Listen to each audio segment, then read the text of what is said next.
Merhaba arkadaşlar, kanalıma hoş geldiniz. Bugün sizlerle bu motifli eteği yapacağız. Yapılışı kolay, herkesin rahatlıkla yapabileceği bir model. Bunu yazın ve sonbaharda kullanabilmek için ince koton iple çalıştım. Daha kalın bir ip kullanarak da kışın giymek için de yapabilirsiniz aynı modeli. Bunu isterseniz tek renk, isterseniz iki renkten fazla da çalışabilirsiniz. Ben bu şekilde iki renkli çalıştım ama tek renk ve daha fazla renkte de güzel duracaktır. Sırasıyla ip tanıma, yapım aşaması ve video sonunda da ne kadar ip kullandığımı size belirttim. Videoyu atlamadan izlersek bütün aşamaları bu şekilde görmüş oluruz arkadaşlar. Ben bu eteğe bayağı bir uzun zaman önce başlamıştım. Anca bitti, sizlerle paylaşıyorum. Umarım sonucu beğenmişsinizdir. Beklediğinize değmiştir. Fikirleriniz benim için çok kıymetli. Yorumlarda fikirlerinizi de belirtirseniz sevinirim arkadaşlar. Bunu isterseniz bu şekilde tişörtle kombin yapabilirsiniz. Gömlekle kombin yapabilirsiniz. Sade renk hırkalarınız varsa onlarla kombin yapabilirsiniz. Aynı motiflerden crop giyiyorsanız crop yapabilirsiniz ya da kısa kollu, uzun kollu aynı motiflerden yaparak bu şekilde de giyebilirsiniz takım olarak. Bu aşağıda yaptığımız motifi burada tişörte dikerek de o şekilde de kombine edebilirsiniz. Sizlerden ricam, ben de emeklerimin karşılığını alabilmem için bu videoya bir beğen ve yorum yaparak destek olursanız sevinirim arkadaşlar. Kanalıma hala abone değilseniz kanalıma ücretsiz abone olabilirsiniz. Bu tarz kıyafet videoların gelmesini istiyorsanız arkadaşlar yorum kısmında bunu belirtebilirsiniz. Ne tarz videoların gelmesini istiyorsanız yorumlarda belirtebilirsiniz arkadaşlar. Çoğunluk ne isterse o tarz videolar çekmeye çalışırım. Şimdi ip tanıma aşamasına geçebiliriz. Ben yurt dışında yaşıyorum. Bu şekilde bu marka ipi kullanıyorum. Bunu da Amazon'dan sipariş ettim. Linkini aşağıda ekleyeceğim. Oradan almak isteyenler bakabilir. İpimin özelliği %100 koton. İnceliği şu şekilde göstereyim.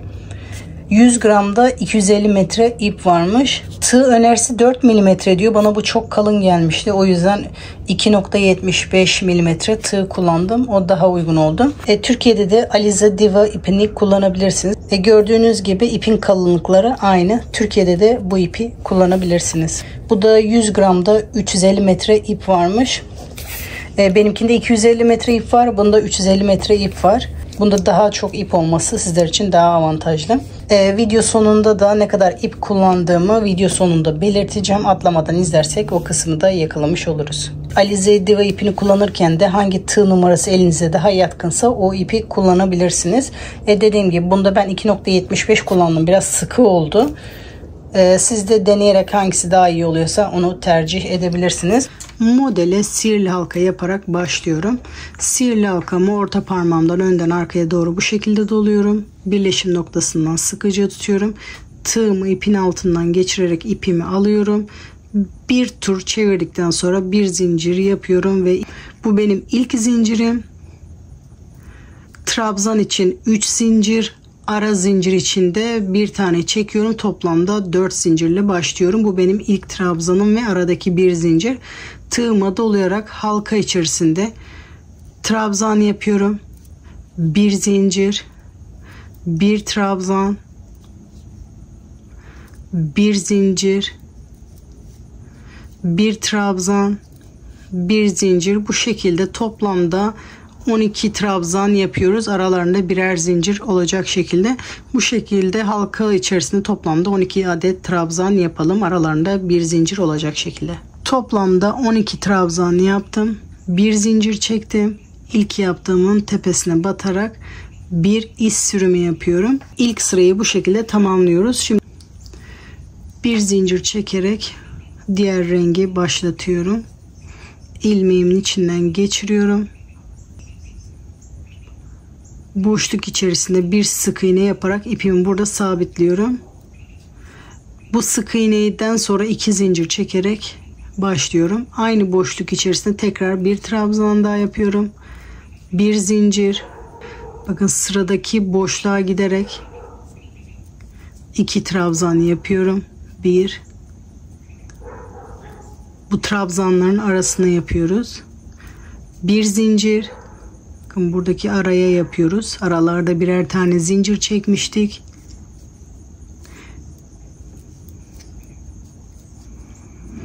Bir zincir, boşluğa gelerek 2 trabzan yapıyorum.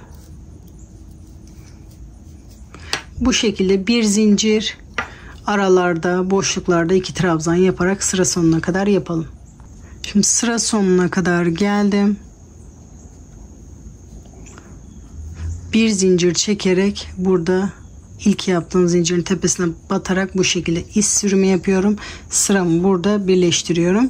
Şimdi yuvarlak kısım bitti. Kare yapmaya başlıyoruz. Şimdi diğer rengi alıyorum. Boşluk içerisinde ipi alıyorum. İlmeğimin içinden geçiriyorum. 3 zincir çekerek yeni sıraya başlıyorum. Bu köşede ilk trabzanımız sayılıyor. Tekrar aynı boşluk içerisinde bir trabzan daha yapıyorum. Bu köşenin yarısı oluyor. 2 zincir. Bu aradaki boşluğa batarak bir sık iğne, 2 zincir, sıradaki boşluğa batarak bir sık iğne, 2 zincir. Şimdi aynı burada yaptığımız gibi burada köşe yapıyoruz. Sıradaki boşlukta 2 trabzan yapıyorum. Arada 2 zincir, tekrar aynı boşlukta 2 trabzan yapıyorum. Biz az önce burada başlarken bu köşenin yarısını yaptık. Şimdi bu kenar kısmı yapıyoruz. 2 zincir, sıradaki boşlukta bir sık iğne, 2 zincir, sıradaki boşlukta bir sık iğne, 2 zincir. Burada köşe yapmaya başlıyoruz. Aynı buradaki gibi köşe yapıyoruz. Köşeyi yaptıktan sonra diğer kenarları yaparak burada da bir köşe yapıyoruz. Bu şekilde sıra sonuna kadar yapalım. Toplamda 4 köşe olacak. Bunu da sayıyoruz. Bu köşenin yarısı. 1, 2, 3. Burada da 4. yapıyoruz. Sıra sonuna kadar yapalım. Sıra sonuna kadar geldim. Bir zincir yapıyorum. Buradaki zincirlerin tepesine batıyorum. İpi de bu şekilde tığımın üzerinde dolaştırıyorum diğer rengi. İpimi alıyorum. Bir sık iğne yapıyorum. Sonra diğer rengi alıyorum. Boşlukta bir sık iğne yapmaya başlıyorum. İlk önce ipimin içinden geçiriyorum.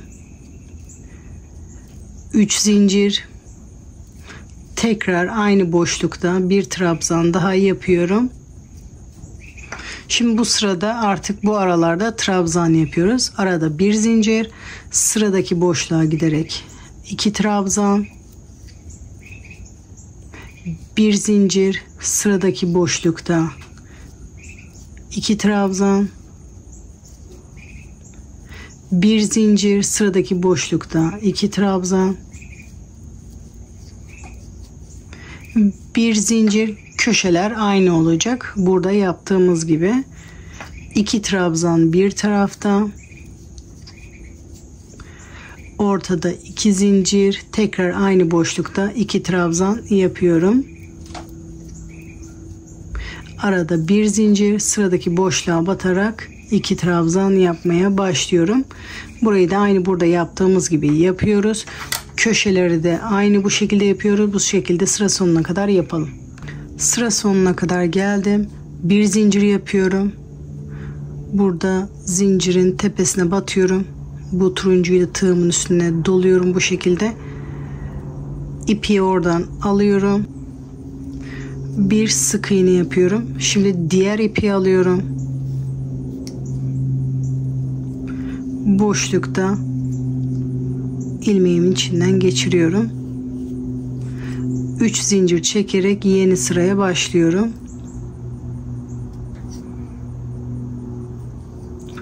Tekrar aynı boşluk içerisinde bir trabzan, bir zincir, sıradaki boşluğa giderek 2 trabzan yapıyorum.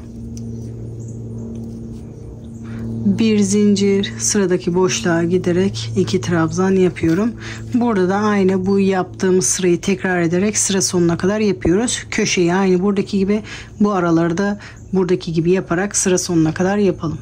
Şimdi sıra sonuna kadar geldim. Ben ipimi kesmiş bulundum. 2 zincir çekiyoruz. Normalde bir zincir çekip bir sık iğne yapıyorduk. Şimdi sıra sonuna geldik. Daha fazla turuncu ile devam etmeyeceğim için burada bitiriyoruz. 2 zincir çektikten sonra bu başlangıçta yaptığımız 3. zincirin tepesine batarak ilmeğimizi alıyoruz. Bir iz sürümü yapıyoruz. Tekrar bir zincir çekerek ipimizi burada kesiyoruz. Artık turuncu ile işim bitti. Şimdi diğer rengi alıyorum. Boşlukta bu şekilde ipimi burada sabitliyorum. İlk çektiğim zincirde sayarak toplamda 3 zincir yapıyorum. Tekrar boşlukta bir trabzan daha, bir zincir. Burada aynı bu sırayı tekrar ediyoruz. Boşluğa gelerek 2 trabzan, bir zincir, boşluğa gelerek 2 trabzan yapıyorum.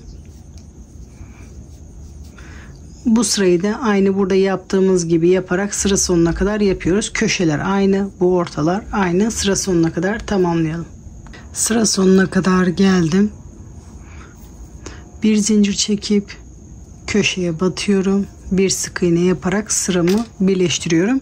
Şimdi bu yapacağımız sırada da aynı bu sırayı tekrar ediyoruz. 3 zincir, boşlukta bir trabzan, ilk zincirle birlikte 2 trabzan oluyor. Bir zincir, sıradaki boşluğa giderek 2 trabzan yapıyorum. Bir zincir, sıradaki boşlukta 2 trabzan yapıyorum. Aynı bu sırayı tekrar ediyoruz. Bunu da bu şekilde sıra sonuna kadar yapalım. Sıra sonuna kadar geldim. Son sırada 3 zinciri yapıp bu ilk yaptığım trabzanın tepesine batarak iz sürme yapıyorum. Bir zincir çekerek ipimi burada kesiyorum. Sonra bu ipi arkada saklıyoruz. İlk motifi bu şekilde hazırlıyoruz.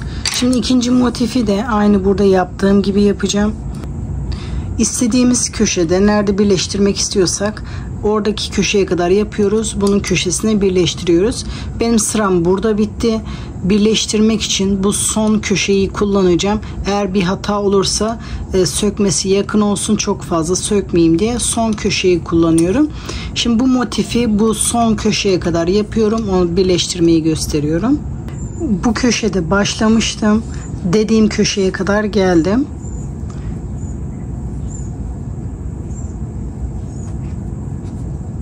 Bir zincir. Şimdi köşeye gelip köşenin yarısını yapıyorum.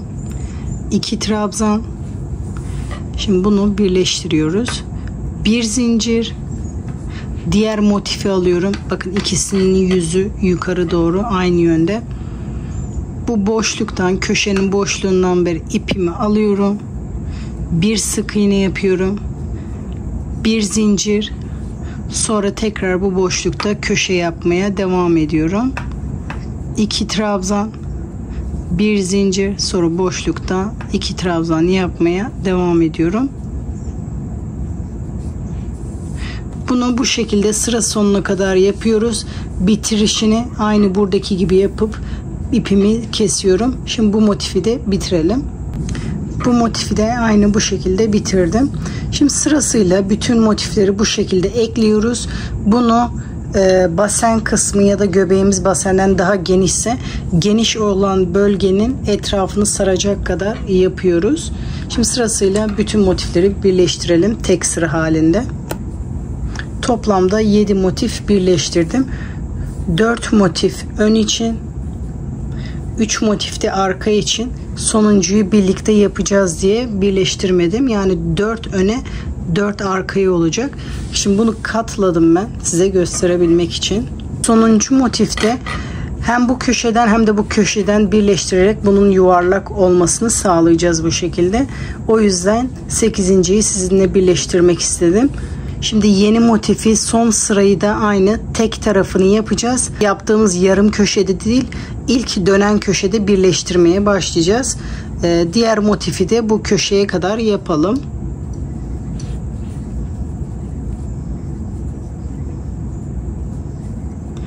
Köşenin yarısını yapıyoruz. 2 trabzan. Şimdi bir zincir. Bakın şimdi buradan birleştiriyorum köşeden. Bir sık iğne yaptım. Bir zincir. Sonra tekrar bu tarafa gelerek 2 trabzan yapıyorum. Şimdi burayı normal bir şekilde dönüyoruz. Bu köşeye kadar geliyoruz. Bu köşeye gelince de bu ikisini birleştireceğiz. Aynı bu kenar gibi olacak. Şimdi bu köşeye kadar yapalım. Bu köşeyi döndüm. Birleştirme köşesine kadar geldim. Bu katımı hiç açmadım. Yönü karışmasın diye, motif dönmesin diye. Şimdi köşenin yarısını yaptım. Bir zincir. Bu diğer motifin köşesinde bir sık iğne, bir zincir. Sonra tek olarak devam ediyorum. Köşeyi yapıyorum.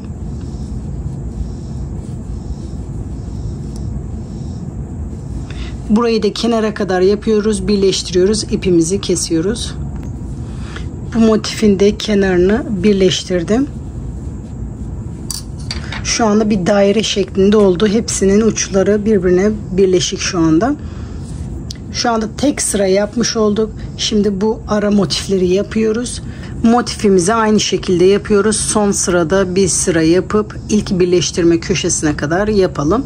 Şimdi bu şekilde buradan birleştiriyoruz. Şimdi köşenin yarısına kadar geldim. Bir zincir. Bunu istediğiniz yerden başlayabilirsiniz. Ben direkt şu anda önüm burası boş diye burada göstermek istiyorum. Bakın şöyle gelen köşede aynı şekilde birleştiriyorum. Bir sık iğne, bir zincir, tekrar köşeye gelerek 2 trabzan yapıyorum. Şimdi burada son sırayı yaparken artık bu kenarlarda birleştirmemiz gerekiyor. Şimdi bir zincir, bakın bu boş köşeye batmıştık. Şimdi köşenin yanındaki boşlukta bir sık iğne, bir zincir, bu tarafa geliyorum, boşlukta 2 trabzan yapıyorum. Bir zincir, diğer motife gidiyorum, onun yanındaki boşlukta bir sık iğne, bir zincir, benden taraftaki boşluğa geliyorum, 2 trabzan yapıyorum. Gördüğünüz gibi bu şekilde birleştiriyoruz. Köşeye kadar böyle birleştirelim. Şimdi köşeye kadar geldim. Bakın bu diğer taraftaki köşenin yanındaki boşluğa da batıyorum. Bir sık iğne, bir zincir çekiyorum. Benden taraftaki köşeye geliyorum. Yarısını yapıyorum. 1 2 trabzan, bir zincir. Şu anda köşeyi birleştireceğim. Burada da bir zincir çektim. Buraya batacağız. Bakın burada bir sık iğne yaptık. Sık iğnenin içinden beri bir sık iğne, tekrar bir zincir, köşenin diğer yarısını yapıyorum. Bir zincir. Bakın şöyle birleştirdiğim yeri göstermek istiyorum. Şimdi köşenin yanındaki bu boşluğa batarak bir sık iğne yapıyoruz. Köşenin yanındaki boşlukta bir sık iğne, bir zincir. Şimdi benden taraftaki köşenin yanında trabzan yapmaya devam ediyoruz. Hem son sırayı yapıyoruz hem de birleştiriyoruz. Bir zincir, karşı taraftaki sıradaki boşlukta bir sık iğne, bir zincir, benden taraftaki sıradaki boşlukta trabzan. 2 trabzan yapıyoruz. Bu şekilde köşeye kadar birleştirelim. Sırayı sıra sonuna kadar geldim. Burada köşenin yanındaki boşlukta bir sık iğne yaptım. Bir zincir, benden taraftaki köşeye geliyorum. Yarısını yapıyorum. Yani 2 trabzan. Bir zincir. Burada köşeyi birleştirmem gerekiyor. Diğer köşede bir sık iğne, bir zincir. Burada köşe yapmaya devam ediyorum. Motifimin sırası henüz bitmedi ama iki tarafı birleştirme tarafı bitti. Bu köşeyi de bu kenarı da normal sırayı yapıp sıra sonuna kadar yapıyorum. İpimi kesiyorum. Şimdi bu motifi de bitiriyorum. Motifi bitirdim. Bu sırada da sırasıyla aynı şekilde bu V şeklinde olan yerlere, aralara motifleri yapıyoruz. Kenarda da şu şekilde aynı olacak. kenarı da aynı şekilde birleştireceğiz. Burası da bir gördüğünüz gibi aynı buradaki gibi boşluk. Şimdi bunu kenarmış gibi düşünelim. Kenara doğru katladım. Bakın kenarda da motifi ekleyince bu şekilde yarım duracak. Yarısı ön tarafta, yarısı arkada gibi duracak. Şimdi sırasıyla bu motifleri birleştiriyoruz. Şimdi ben bir motif daha hazırladım. Burayı da aynı buraya birleştiriyorum. Birleştirmesini şu anda göstermeyeceğim. Aynı buradaki gibi birleştiriyoruz. Şimdi bunu birleştirip geliyorum. Bu motifin de iki kenarını birleştirdim. Bu motifi birleştirirken burada sadece bir köşe vardı. Şimdi bunda da iki köşe var. Aynı burada yaptığımız gibi yapıyorum. Köşenin yarısını yaptığım bir zincir. Bakın buradaki sık iğnenin içinden biri. Bir sık iğne, bir zincir. Sonra bu normal kenarı yapmaya dönüyorum. Bu motifi de sıra sonuna kadar yapıp motifi bitiriyorum. Şimdi bu motifi de bu şekilde birleştirdim. Bütün motifleri tek tek göstermeme gerek yok. Bütün bu aralara motiflerimizi yapıyoruz. Kenara da aynı buradaki gibi gelecek. Eklerken normal motif ama katlayınca yarımmış gibi görünecek. Bu şekilde bütün boşluklara motiflerimizi yapalım. İkinci sırayı da bu şekilde bitiriyoruz. Şimdi bundan sonraki sıralarda da hep aynı burada yaptığımız gibi bu aralara motifleri ekleyerek bunu büyütüyoruz. Şimdi tek tek her sırada göstermeme gerek yok. Her sırada şu V şeklinde olan yerlere motiflerimizi ekliyoruz. Şimdi bunu ne kadar uzunlukta yapmak istiyorsak o şekilde yapıyoruz. Gördüğünüz gibi hep bu köşelere V olan yerlere motifleri ekleyince bu şekilde büyüyor. Bakın bir sırada motif köşesi denk geliyor. Bir sırada motif böyle yarım gibi görünüyor. Ama araya motifi birleştirdiğimiz için katlayınca yarımmış gibi görünüyor. Aslında tam. Şimdi bunu ölçüyoruz. Uzunluğunu ne kadar yapmak istiyorsak bu köşelerden beri hesaplıyoruz. Bu köşelerden beri belimize tutuyoruz. Tek ucunu da aynı şekilde köşesi ayak ucumuza ya da diz altı, diz üstü nereye kadar yapmak istiyorsak o uzunluğa kadar yapıyoruz. Şimdi hem etek ucunda hem de bel kısmında buraları düzleştirmek için buraya yarım motif yapıyoruz. Şimdi yarım motifi yapmaya geçebiliriz. Şimdi yarım motife de sihirli halka yaparak başlıyorum. Aynı diğer motifteki gibi. Tam motifte 12 tane trabzan yapmıştık. Şimdi bunda da 7 tane trabzan yapıyoruz. Aynı tam motifteki gibi 4 zincirle başlıyorum. Trabzan yapmaya başlıyorum. Tabi bu zincir bizim ilk trabzanımız sayılıyor. Şimdi ikinci trabzan. Arada bir zincir. Bir trabzan. Bir zincir. Bir trabzan. İlk zincirle birlikte toplamda 7 trabzan yapıyoruz. 2, 4, 6, 7. trabzanı da yapıyorum ve halkamı iyice sıkıyorum. Turuncunun ilk sırası bu şekilde bitmiş oluyor. Diğer rengimi alıyorum. Bir zincir çekerek buna başlıyorum. Bu ilmeğimin içinden geçiriyorum. Toplamda 4 zincir çekiyorum. Bu 1, 2, 3, 4. Sıramı normalde bu şekilde döndürürüm ama şimdi bu şekilde döndürüyorum. Bu turuncu ipi her sıra başında ve sonunda ipi kesmek istemediğim için bu ipi de diğer tarafa doğru yürüteceğim. İsterseniz kesip de yapabilirsiniz. Bu ördüğüm ip, bu da başlangıç ipleri. Onları da gezdireceğim arkası temiz olması için. Bakın trabzanın yanında bir zincir çekmiştik. Oraya 2 trabzan yapıyorum. Burası köşe için. 1, 2. Burası ilk boşluk. Buralara köşe yapacağımız için bu işlemi yaptık. Bir zincir. Bakın sıradaki bir zincir çektiğimiz yere 2 trabzan yapıyorum. Bir zincir. sıradaki boşlukta 2 trabzan,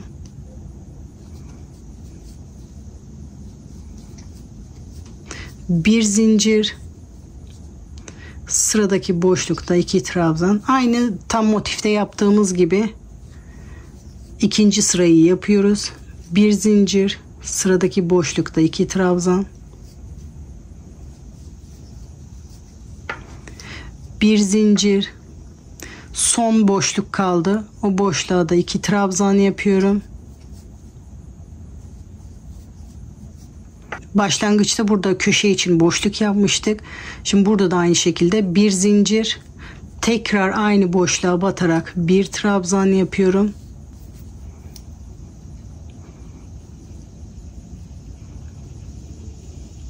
Sıramı bu şekilde tamamlıyorum. Şimdi diğer renge başlıyorum. Turuncuya. İlk önce ilmeğimin içinden geçiriyorum. 3 zincir çekerek yeni sıraya başlıyorum. Aynı şekilde bu beyaz ipimi de kendimle birlikte gezdiriyorum. Bu köşe için yaptığımız boşluktan 2 trabzan, 2 zincir, tekrar aynı boşluktan 2 trabzan yapıyorum. 2 zincir, sıradaki boşluğa gelerek bir sık iğne yapıyorum. 2 zincir, sıradaki boşlukta bir sık iğne, 2 zincir. Tam motifte bu şekilde 2 sık iğne yaptıktan sonra köşe yapıyorduk. Şimdi buraya köşe yapıyoruz. 2 tane ikili trabzan yapıyorum. Arada 2 zincir, tekrar aynı boşluk içerisinde ikili trabzan yapıyorum. 2 zincir, sıradaki boşlukta bir sık iğne, 2 zincir, sıradaki boşlukta bir sık iğne, 2 zincir. Bu köşeye kadar bakın bu ipimizi getirdik. Köşede de aynı burada yaptığımız gibi köşe yapıyoruz. 2 ikili trabzan, arada 2 zincir, tekrar aynı boşluk içerisinde 2 trabzan. Bu ipimizi de yukarı doğru getiriyorum. Trabzanımı tamamlıyorum. Şimdi diğer ekru rengi alıyorum. 2 zincir çekerek sıramı başlıyorum. Şimdi tekrar sıramı dönüyorum. Bu turuncu ipimi de tekrar aynı yönde bu tarafa doğru yürütüyorum. Şimdi normal köşe yapıyoruz. Köşede 2 tane ikili trabzan, 2 zincir, tekrar aynı boşlukta 2 trabzan. Şimdi buralarda artık trabzan yapmaya başlıyoruz. Bir zincir, ipimi yürüterek buraya geliyorum. Sıradaki boşlukta 2 trabzan,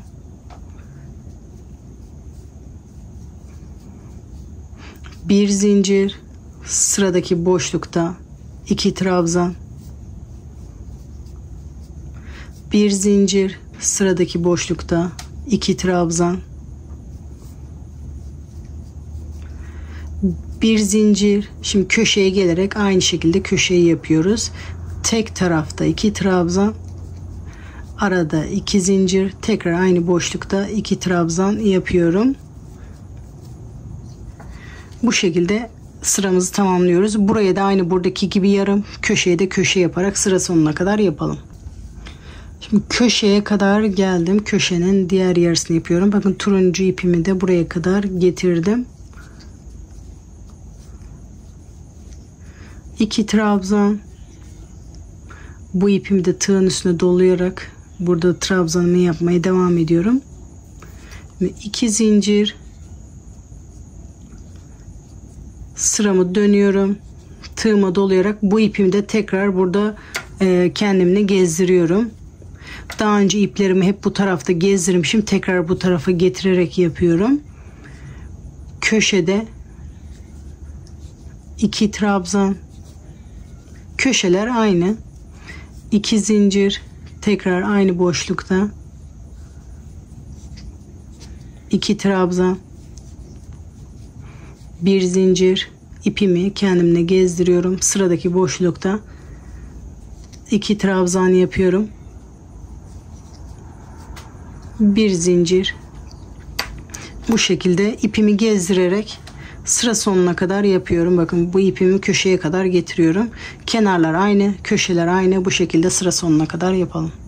Şimdi turuncuyu da sıra sonuna kadar yaptım. Köşenin yarısını yaptım. Şimdi diğer yarısını yapıyorum. 2 trabzan. Bunu da bu şekilde tığımın üzerine getiriyorum ama onunla şu anda işlem yapmıyorum. Turuncu ile artık işim bitiyor. Trabzanı yaptıktan sonra bir zincir çekerek ipimi burada kesiyorum. Sonra diğer renge başlıyorum.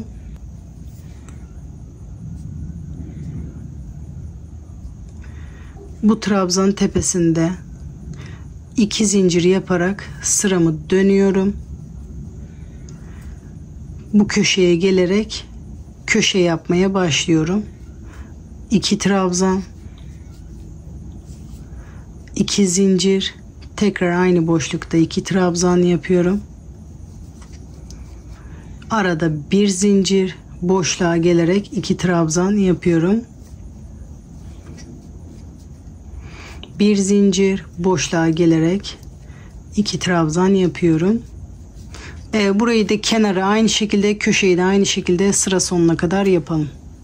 Bu sırayı da köşeye kadar yaptım. Şimdi buradaki zincir kısmı yapıyoruz. 2 zincir, buradaki trabzanın tepesine batarak bir sık iğne yapıyorum. 2 zincir, burada tam beyazın bittiği yerde bir sık iğne yapıyorum. 2 zincir, burada trabzanın tepesine, turuncunun tepesine bir sık iğne.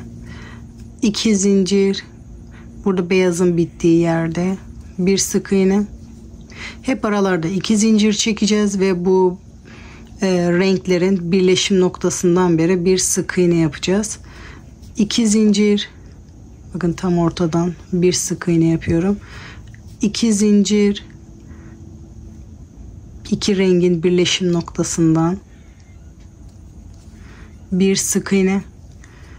2 zincir, bakın birleşim noktasından bir sık iğne.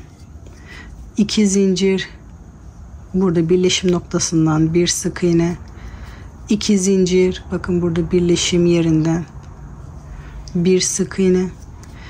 2 zincir, burada birleşim noktasından bir sık iğne. 2 zincir, burada bir sık iğne yapıyorum. 2 zincir çekerek burada köşe yapmaya başlıyoruz. Burada da birleştirmeye başlıyoruz. Şimdi motifimiz hazır. Birleştirmeye başlayabiliriz. Şimdi yarım motiflerin de son sırasında birleştiriyoruz. Son sırayı birlikte yapıyoruz. 3 zincir, bu köşeye geliyorum. Köşenin yarısını yapıyorum. 2 trabzan, 1 zincir. Şimdi rahat birleştirmek için bunu çeviriyorum. Birleştirme aşaması normal motifle aynı. Şimdi köşeden birleştirmeye başlıyoruz. Motifin yüzüne dikkat ediyoruz. Şu anda bu yöne doğru gidiyorum. Yaptığım yönde, bakın köşede bir sık iğne yaparak birleştiriyorum. Bir zincir, köşenin yanındaki boşlukta bir sık iğne yaparak birleştiriyorum. Normal motifte birleştirdiğim gibi bir zincir, sonra bu taraftaki boşluğa gelerek 2 trabzan, bir zincir, sıradaki boşlukta bir sık iğne, bir zincir, benden taraftaki boşlukta 2 trabzan yapıyorum. Birleştirme aşaması diğer motifle aynı. Köşeyi de aynı şekilde yapıyoruz. Sıra sonuna kadar bunu birleştirelim bu şekilde. Sıra sonuna kadar, buraya kadar yapalım. Sırasıyla birleştirdiğim köşeye kadar geldim. Köşede aynı. Köşenin yarısını yapıyorum. 2 trabzan, bir zincir, diğer köşede bir sık iğne, bir zincir, benden taraftaki köşede de 2 trabzan yapıyorum, normal köşeyi birleştiriyormuş gibi. Sonra 2 zincir, burada zincire batarak bir iz sürmeyi yapıyorum, bir zincir çekerek ipimi kesiyorum, sonra bunu arkada saklıyorum. Yarım motifleri de bu şekilde yapıyoruz. Şimdi sırasıyla hem bel kısmında hem de etek ucunda bu yarım motifleri de yaparak düzleşmesini sağlıyoruz. Şimdi bütün sırasıyla hem etek hem de beldeki bütün yarım motifleri yapalım.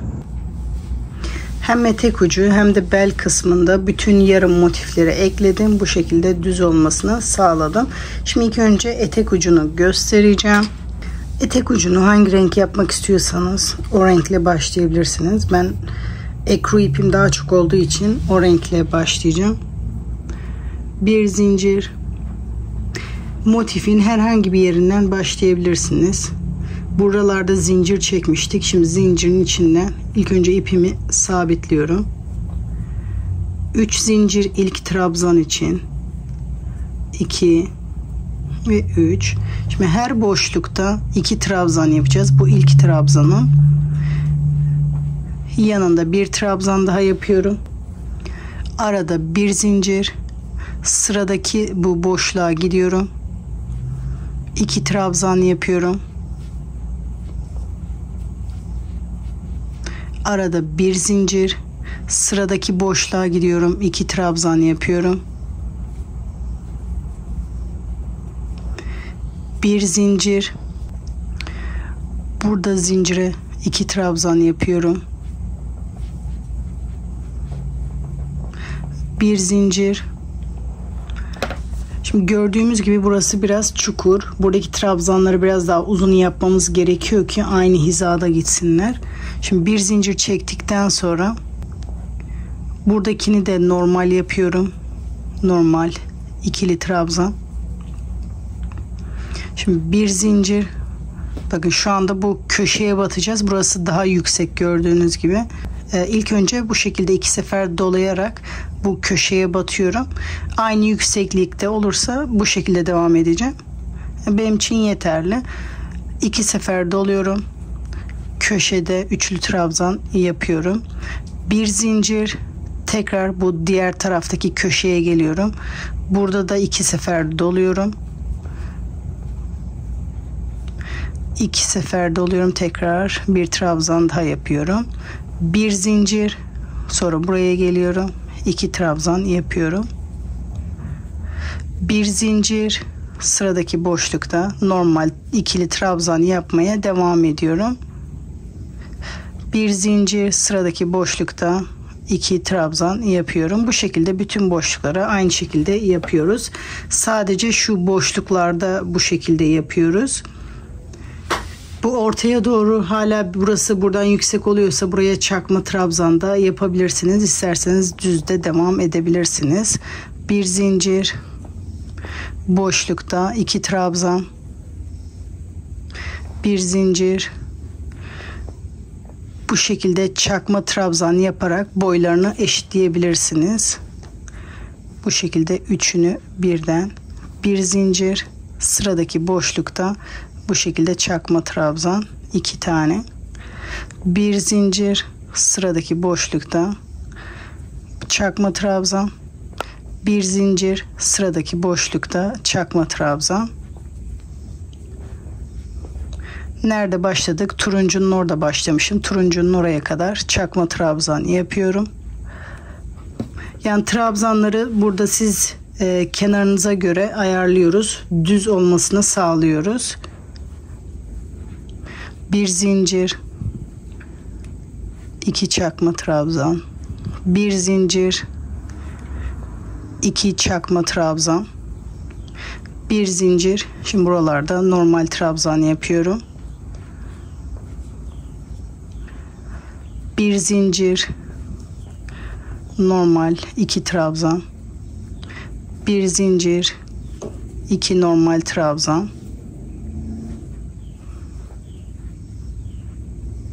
bir zincir. Şimdi 2 sefer doluyorum. Bakın köşeye köşelerde üçlü trabzan yapıyoruz. 2 tane üçlü trabzan, bir zincir, tekrar 2 sefer doluyoruz. Üçlü trabzan yapıyoruz, 2 sefer doluyoruz. Üçlü trabzan yapıyoruz. Bu şekilde sıra sonuna kadar yapalım. Dediğim gibi bunu siz motiflere göre düzleşmesini o şekilde sağlayabilirsiniz. Yer yer çakma, yer yer normal, yer yerde bu şekilde üçlü yaparak etek ucunu bu şekilde düzleştiriyoruz. Bunu sıra başına kadar yapalım. Sıra sonuna kadar geldim. Bir zincir çekerek buradaki trabzanın tepesine batarak iz sürme yapıyorum. Sıramı birleştiriyorum. 4 zincir çekiyorum. Buradaki ilk zincirin içine batarak 2 trabzan yapıyorum. Bu arada bir zincir çekmiştik. Orada bir sık iğne yapıyorum. 2 zincir. Bu yaptığımız sık iğnenin arkasından beri, yani sık iğnenin üzerine 2 trabzan yapıyoruz. Sıradaki boşluğa gidip bir sık iğne, 2 zincir, bu yaptığımız sık iğnenin üzerine 2 trabzan, sıradaki boşluğa giderek bir sık iğne, 2 zincir, buradaki sık iğnenin üzerine 2 trabzan, sıradaki boşluğa giderek bir sık iğne. Bunu bütün boşluklarda aynı şekilde yapıyoruz. Bu şekilde sıra sonuna kadar yapalım. Sıra sonuna kadar geldim. Son boşluğa da batıyorum. Bu şekilde iz sürme yapıyorum. Bir zincir çekerek ipimi arkada saklıyorum.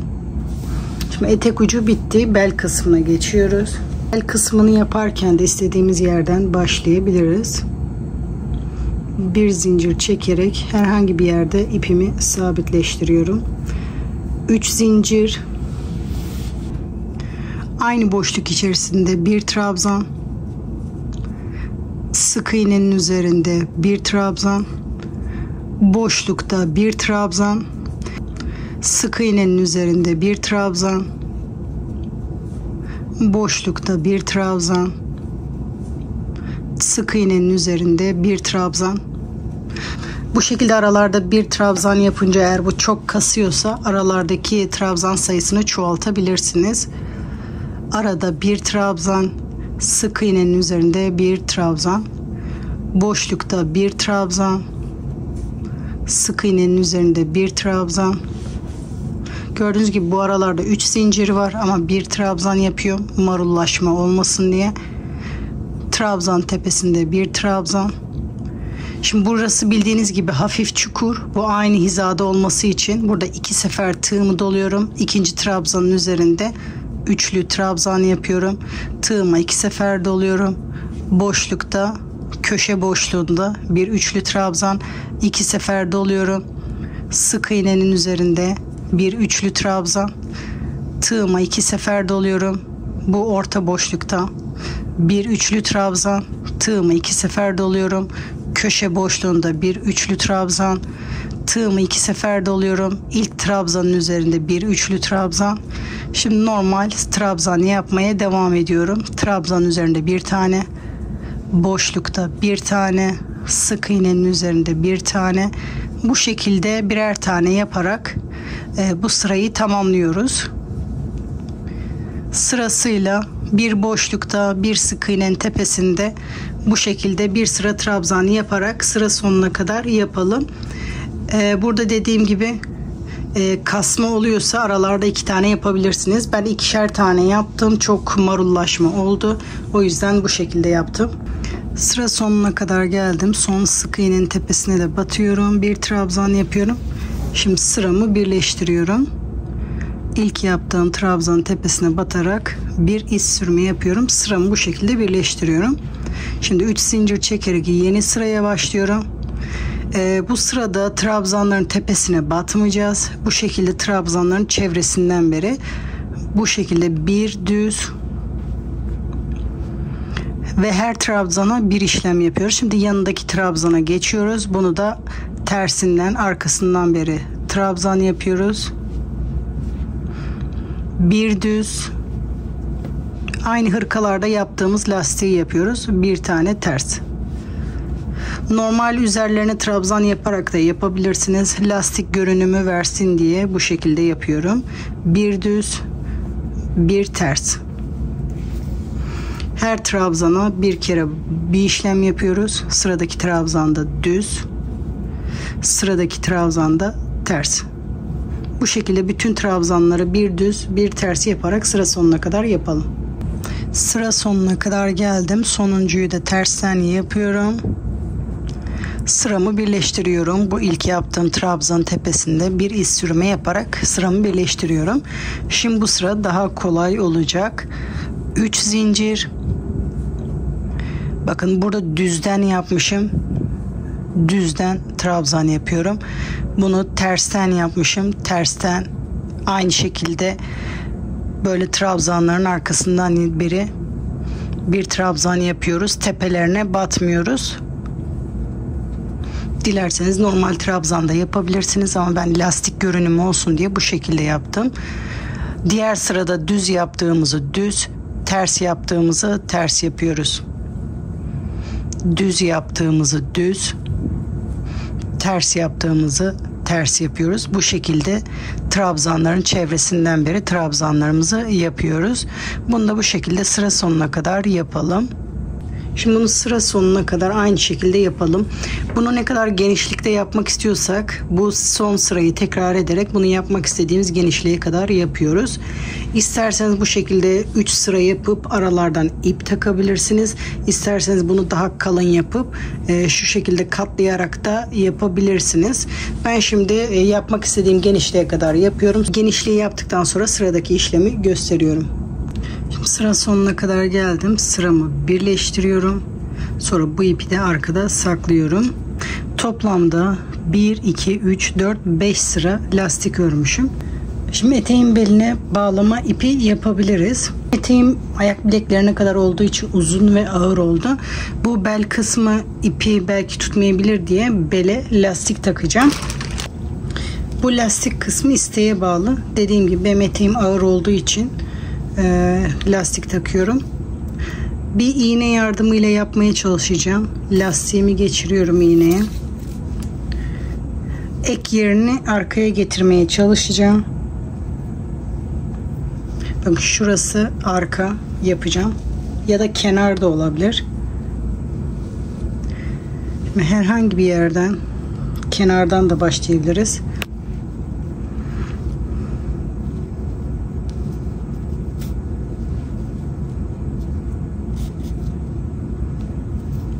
Bakın bu arkadan yaptığım trabzanlardan geçiriyorum lastiğimi.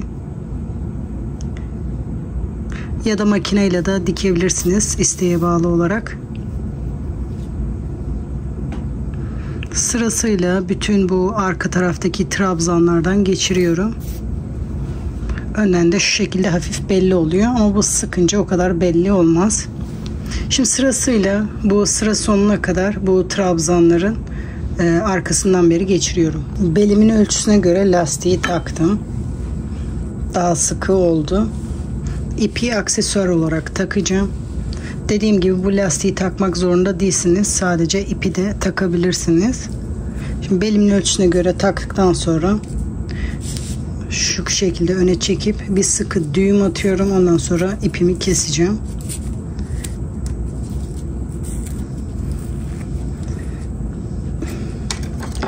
Fazlalık lastiğimi kesiyorum.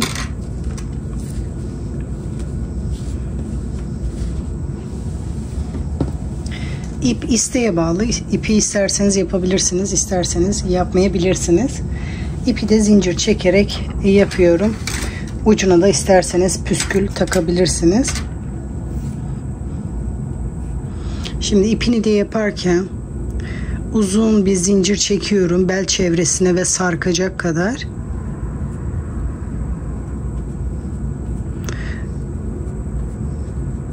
Zincir çektikten sonra istediğimiz uzunlukta zincir çektikten sonra Sırasıyla şu şekilde zincirlerin üzerinde iz sürümü yapıyoruz.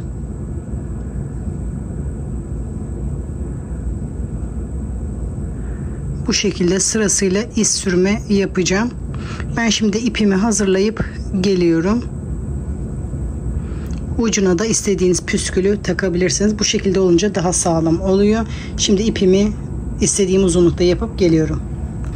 Şimdi ipimi hazırladım. Dediğim gibi zincir çekip üzerine iz sürme yaptım.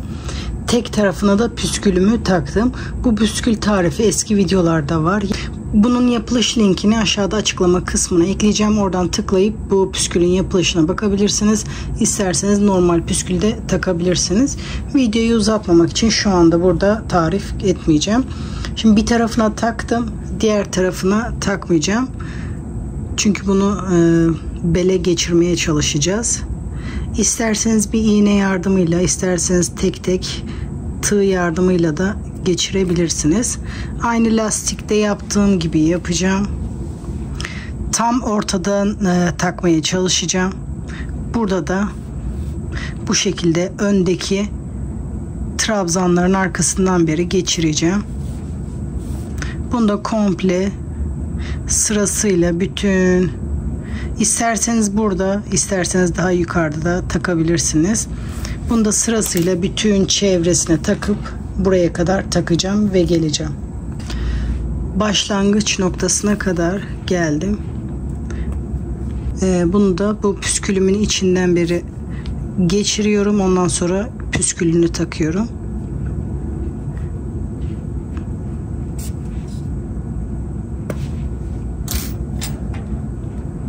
Bu zincirin ucundan beri bağladığım ipin püsküllerinin tek tarafını geçiriyorum. 2 sıkı düğüm atıyorum. 1 ve 2. Sonra bunu da bu şekilde üzerine doğru çekiyorum. Bağladığım ip püskülden uzunsa onu da kesip düzeltiyorum. Bu şekilde püsküllerim de hazır. Dediğim gibi püskülü ben aksesuar olarak taktım. Ağır olduğu için lastikli kullanacağım. İpim ütüye elverişli olduğu için ben buna hafif ütü basacağım. Size bitmiş halini göstereceğim. Eteğimi ütüledim ve bitmiş hali bu şekilde. Eteğimin altına ben astar dikmedim. Altına şu anda seyyar astar kullanıyorum. Siz de bu şekilde seyyar astar da kullanabilirsiniz. İsteğe bağlı eteğin bel kısmına astarı da dikebilirsiniz. Kullandığım ipten dolayı eteğim biraz ağır oldu. O yüzden astarı eteğe dikmedim. Video başında kullandığım ipi göstermiştim. Gramajlarını da orada belirtmiştim. O ipten ekru kısmından yaklaşık 5 tane ip kullandım. Turuncu ipten ise 2 tane ip kullandım. Turuncu kısmına daha az ip gittiği için ona daha az ip kullandım. Hatta ikinci ip bile bitmedi. Hala var. Siz de bunu göz önünde bulundurarak ip kullanabilirsiniz. Bu eteğin boyunu istediğiniz boyutlarda yapabilirsiniz. Ben uzun sevdiğim için uzun yaptım. Bu aynı motiflerden gösterdiğim şekilde üzerine crop da yapabilirsiniz arkadaşlar. Umarım videodan keyif almışsınızdır arkadaşlar. Kanalıma hala abone değilseniz kanalıma ücretsiz abone olabilirsiniz arkadaşlar.